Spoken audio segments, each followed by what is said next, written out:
আপনারা দেখছেন FSRL media. ভিডিওটি ভালো লাগলে আমাদের চ্যানেলটিকে সাবস্ক্রাইব করে আমাদের পাশে থাকা বেল আইকনটি প্রেস করে আমাদের সাথে। দিদির ইউনিয়ন তো জানার বলার দরকার নেই, দিদির ইউনিয়ন বেশি তো, যেহেতু 34 বছর সিপিএম ডুবেছে, 13 থেকে 14 বছর দিদি পশ্চিমবাংলা চালাচ্ছে। এমনিতে বাংলা মানুষ অবদান দিদির কাছে, বহুত দিদি কিছু করেছে।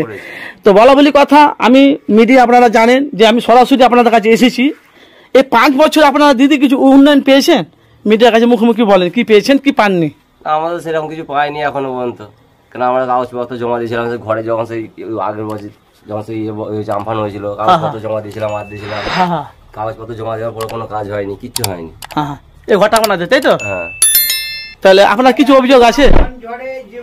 আপনার কিছু অভিযোগ আছে? অভিযোগ বলতে যদি ঘর করে দেয় সরকার থেকে খুব ভালো হয়। সরকার থেকে ঘর করে দেয় ভালো হয়। আর বিয়ে করেছে?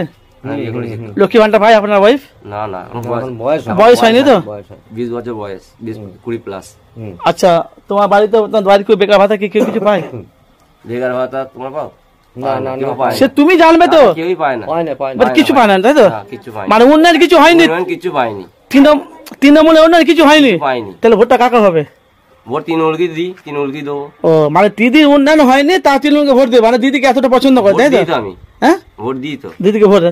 তো পার্টির লোককে বলো যে আমাদের ঘরটা নিয়ে ঘরটা করে দিলে সুবিধা হয়, যেহেতু আপনাদের সাথে ভোট দিই, সেটা আমরা দেখেন। পার্টি থেকে বলেছিলাম, পার্টি তোরা তিন ভাই, হ্যাঁ কেটে করো। ও বলছে, কিন্তু ভোটটা তৃণমূলকে দেবে তো না অন্য কাকে দেবে? তৃণমূলকে তো ভোট দিই আমি, ভোট তো দিই, তৃণমূলের মিটিং হলে যাই, আর যাই সবিতে যাই।